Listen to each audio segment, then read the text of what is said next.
We all know Zeus for his thunderbolts, but did you know his true legacy was shaped by the women who stood beside him? I'm Nikos, speaking to you from Greece, and today we meet the 7 divine wives who helped the king of the gods shape the world and bring true order to the cosmos. After the Titanomachy, the great war between the Olympian gods and the Titans, the reign of Zeus and his allies had truly begun. Zeus was hailed as king of the gods and the new supreme ruler of the cosmos. Quite soon he sought to marry Metis, a beautiful Titaness renowned for her cunning. She had been a loyal ally to Zeus during the 10-year war, standing beside him through the darkest battles, one of the many reasons he fell deeply in love with her. However, some say that Metis felt no romance for the king of Olympus, so when the god pursued her, Metis shapeshifted into many different creatures trying to evade him. Yet her magic, as powerful as it was, could not stop the king of the gods forever. In the end, Zeus caught her and claimed her as his wife. The couple bonded, forming a relationship of respect and affection. With the cunning Metis at his side, Zeus's reign appeared more prosperous than ever. But their union was not meant to last. In a tragic turn of events, Zeus received a visit from his primordial grandparents Uranus and Gaia, personifications of heaven and earth themselves. They delivered to him a most chilling prophecy. Metis would bear 2 children by Zeus, a daughter who would surpass in wisdom even her mother, and a son who would grow up to become more powerful than the king of the gods himself.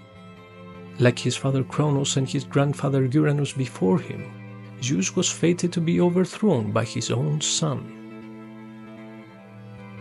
To prevent the terrible prophecy from coming true, Zeus devised a plan, one hauntingly reminiscent of his father Kronos. With soft words and affectionate charm, he approached Metis and asked her to once again demonstrate her extraordinary powers of metamorphosis. Eager to please her husband, the Titaness began to transform into all manner of creatures. Then came Zeus's final request, that she take the form of something small, harmless, perhaps a simple fly.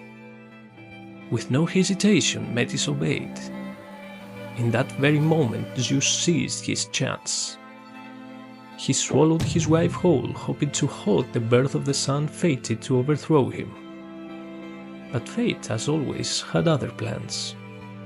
Metis was already pregnant, and within the depths of the king of the gods, her child continued to grow.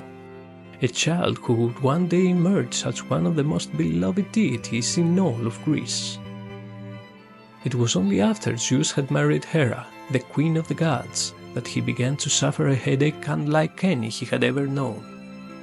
The pain grew more intense with each passing day, until at last, in desperation, he called upon Hephaestus to split his skull open with his hammer. The moment the hammer struck, the pain ceased, and from the god's head sprang a most radiant goddess. Athena, fully grown and armored, immersed with a battle cry. Magnificent and composed, she was as foretold, even wiser than her mother. For within Zeus still dwelt Metis, the cunning Titaness, who had secretly nurtured her daughter and forged her armor from within. When the time was right, Athena burst forth, not just as a daughter of Zeus, but as his favored child and destined successor among the Olympians.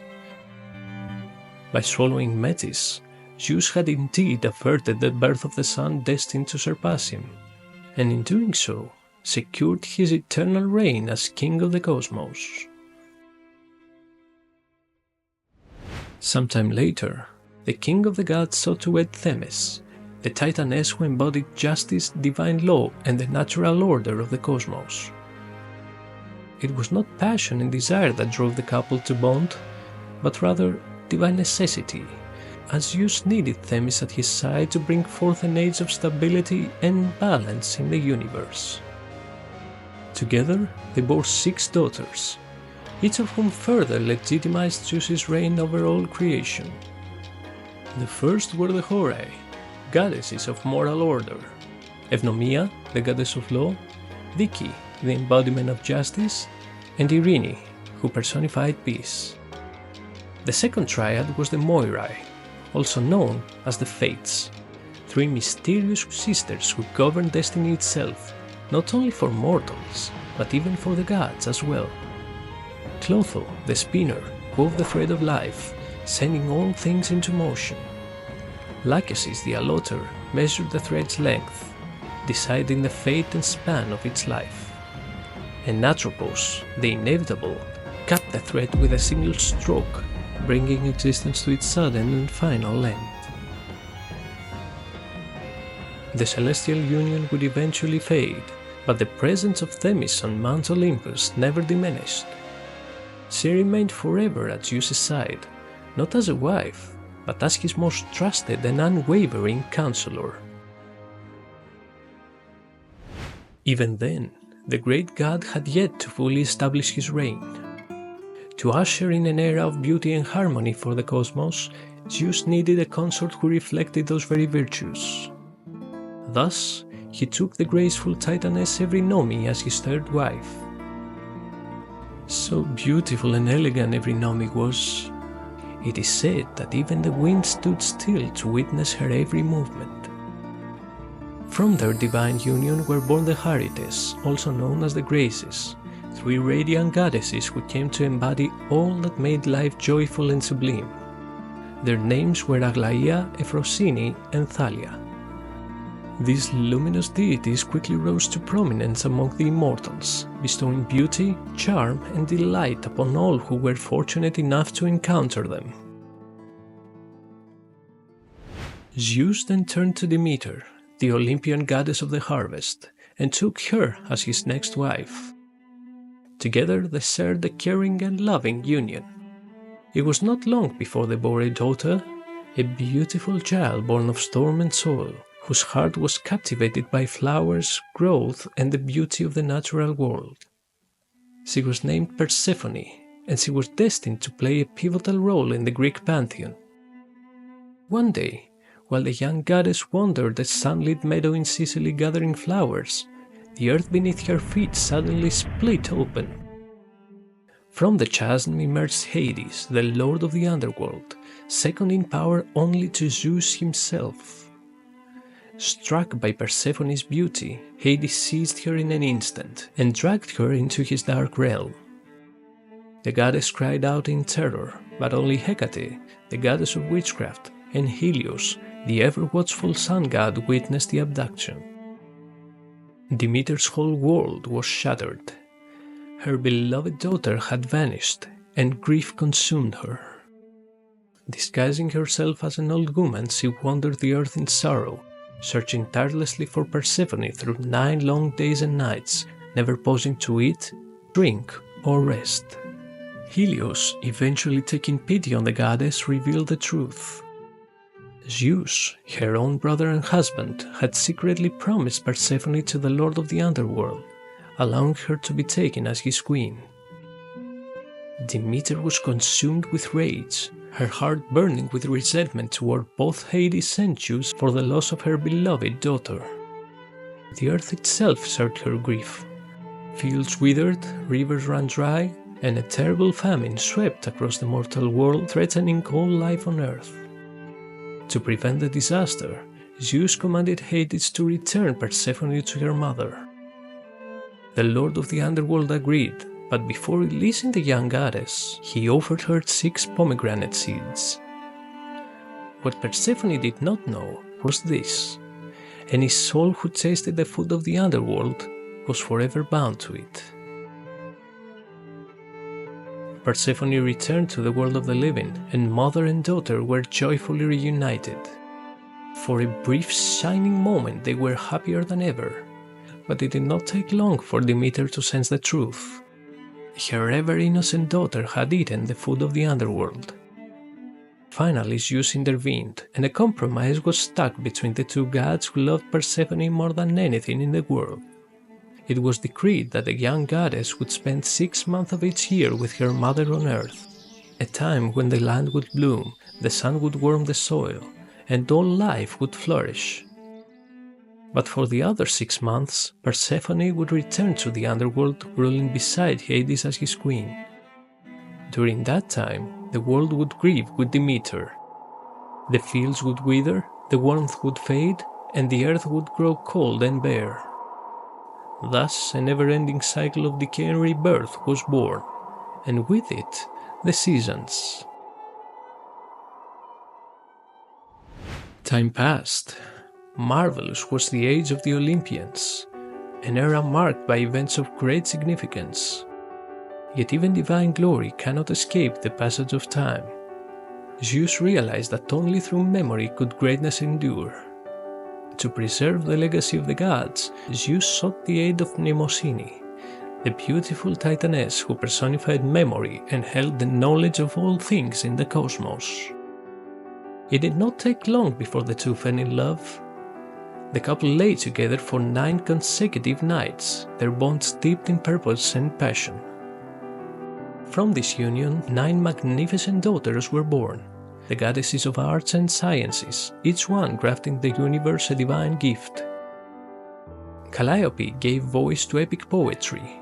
Clio chronicled the entire history. Erato stirred the hearts of lovers with love poetry. Euterpe composed music of joy and sorrow. Melpomene gave beauty to sorrow through tragedy. Polyhymnia inspired solemn devotion. Terpsichore brought grace and rhythm to the art of dance. Thalia filled the world with laughter through comedy, and Urania charted the heavens, unlocking the secrets of the stars with astronomy. These 9 goddesses would ensure that the knowledge, beauty, and stories of the past would be remembered for all eternity and would come to be known as the Muses. Sometime after parting ways with Mnemosyne, the king of the gods found himself drawn to the gentle and radiant Titaness Leto. Zeus was amazed by the beauty and grace of the deity, and when he turned his affection toward her, the union of the two was inevitable. From their divine bond were born 2 magnificent twins. First came Artemis, goddess of the hunt, the wilderness, and the moon. Even as a newborn, she is said to have aided her mother in the delivery of her twin brother. Then came Apollo, a god of many virtues like music, healing, and the sun. The twins quickly rose in power, securing their place among the Olympians. However, it is often said that Leto became pregnant only after Zeus had married Hera, the formidable queen of the gods. For this, she would suffer the queen's wrath, enduring much suffering for the sake of her unborn children. When Hera discovered that Leto was carrying Zeus's children, her fury was immense. As punishment, she placed a cruel curse upon her rival. No land attached to the earth would offer Leto a place to give birth. But the curse alone did not satisfy the queen's wrath, for she also sent the monstrous serpent Python to hunt down Leto and devour both her and her unborn children. Pregnant and in great pain, Leto wandered the world, desperately seeking a place to give birth. Yet no land, nor island dared to offer her refuge. Worse still, the Titaness lived in constant fear of Python, leaving her no place to rest. At last she came upon the floating island of Delos. The island was not attached to the ground and, moved by compassion, welcomed Leto and offered her sanctuary. But even then the queen of the gods was not finished, for she forbade her daughter Ilithia, the goddess of childbirth, from aiding Leto, delaying the labor for 9 agonizing days. At the end of her long trial, the Titaness finally gave birth to the twins Artemis and Apollo. The children grew swiftly in power, and Apollo avenged his mother, slaying Python at Delphi and ending her torment once and for all. From that day forward, Delos, once a drifting and forgotten isle, was revered throughout Greece as the sacred birthplace of Artemis and Apollo. Leto too was forever honored as a goddess of motherhood, her story immortalizing the eternal bond between mother and child. The king of the cosmos later found himself captivated by the Olympian Hera, whom he pursued with unwavering determination. Yet the goddess, steadfast and proud, resisted his every advance. Determined to win her, the ever-cunning Zeus devised a plan to make her his wife. The god summoned a massive, trembling storm, so fierce it could claim the life of any living creature caught within. He then took the form of a distressed cuckoo bird and cast himself in the tempest, appearing utterly helpless. Moved by compassion, Hera quickly took pity on the poor bird and descended into the heart of the storm, where she drew it close to her chest, shielding it from the raging winds. But as she cradled the bird, it began to change. Before her very eyes, Zeus revealed his true form, and through a mix of seduction and clever deceit, he won her over. Hera, out of both love and shame, finally agreed to marry the god, in a wedding night so marvelous, it is said to have lasted nearly 300 years. In the years that followed, the divine couple gave birth to several deities. Among their children were two daughters, Ilithia, the goddess of childbirth, who aided women in labor and presided over the moment of birth, and Divi, the goddess of eternal youth, who served as the cupbearer of the gods, offering ambrosia and nectar to the Olympians, thus keeping them all forever young. Zeus and Hera also gave birth to two sons. First came Ares, who, from the moment of his creation, was violent and impulsive. He grew swiftly and soon joined his divine parents, claiming his place among the Olympians. The god came to embody the brutality of war itself, and for this, he was not only feared, but hated, even by Zeus, his own father. Last to be born was Hephaestus, the crippled. Some say that Hera bore him alone out of spite toward Zeus, who had fathered Athena without her. But when Hera beheld her son's imperfection, her pride could not bear it, and in a moment of cruel rejection she cast him from the heavens. Only a newborn Hephaestus fell for a full day before landing on the island of Lemnos. There, in exile, he nurtured his divine talent, the crafting of celestial weapons and tools with abilities unimaginable even by the king of the gods. Years later, having mastered his craft, Hephaestus forged a magnificent golden throne, a gift he sent to Mount Olympus intended for Hera herself. Enchanted by its beauty, the queen sat upon it, unaware it held a trap. At that moment, invincible and unbreakable chains sprang forth, binding Hera to the seat. None of the other gods, not even mighty Zeus, could release her. The gods pleaded with Hephaestus to return and free his mother, but he refused, still wounded by the betrayal. It was only after being promised significant rewards that he finally let Hera free. Hephaestus would return to Olympus as the divine blacksmith and would also take the newly arrived goddess of love, the Olympian Aphrodite, as his wife. However, the marriage of the king and queen of the cosmos proved to be far from peaceful. Zeus and Hera frequently clashed, their arguments shaking Mount Olympus. They held very differing opinions and often schemed against each other. But it was Zeus's unfaithfulness that most deeply wounded Hera. The king of the gods was consumed by his passion for other women, both mortal and divine, which would cause the enormous wrath of his queen. According to some accounts, it began with the pregnancy of the Titaness Leto, whom Zeus continued to visit in secret, hidden from the gaze of the formidable Hera. But Leto would only be the first of many, both deities and mortals, who became entangled with Zeus and suffered greatly as a result. For Hera was the goddess of marriage itself. She would not be shamed, not by Zeus, nor by any of his lovers, and in time, even the king of the gods would eventually face her wrath. After enduring Zeus's endless infidelities, Hera, enraged and humiliated, rallied several of the Olympians in a rebellion against him. However, no one could rival the supreme power of Zeus, so they turned to trickery instead. The gods waited for their king to fall into a deep sleep, when he would be at his most vulnerable. At that moment, the Olympians used a set of unbreakable golden chains and chained Zeus to his bed, rendering the mighty god unable to summon his immense power. The king of the gods roared in fury, threatening those who had betrayed him, but his threats were ignored. The gods had already begun arguing over who would rule Olympus in his place. Sensing that the order of the cosmos was at risk, the wise sea nymph Thetis quickly summoned Briareus, the strongest of the Hecatoncheires, who had sworn eternal loyalty to Zeus after the Titanomachy. When the powerful creature appeared on Olympus, the gods fled in fear, and with ease Briareus shattered the chains that bound the king of the gods. Once freed, Zeus enacted swift punishment on the traitors.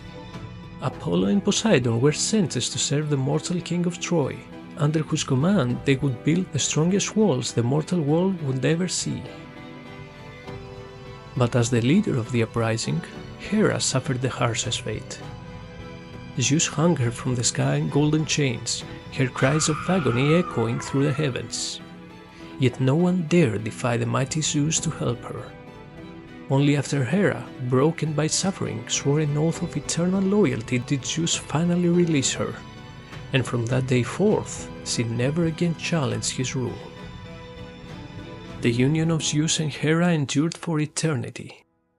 After her failed rebellion, the queen of the gods never again dared to oppose her husband directly. Instead, she focused her fury elsewhere, upon anyone who dared to offend her by becoming involved with Zeus, pursuing them all without mercy. In the ages to come, countless deities and mortals, including Semelia and Heracles, would suffer dearly under Hera's wrath, not for their misdeeds, but simply for drawing the attention of the king and queen of the cosmos. But that is a story for another day. If you made it this far, I just want to say thank you. It means the world to me to share with you the stories of myths of my homeland. If there is one thing to take from today's tale, let it be this. Zeus did not conquer the cosmos with lightning bolts alone. He secured his reign by uniting with virtues like wisdom, justice, and memory. It reminds us that true power is not just about strength, it's about balance. If you enjoyed this video, please stay tuned for the next episode of A Greek Mythology, and until next time, take care.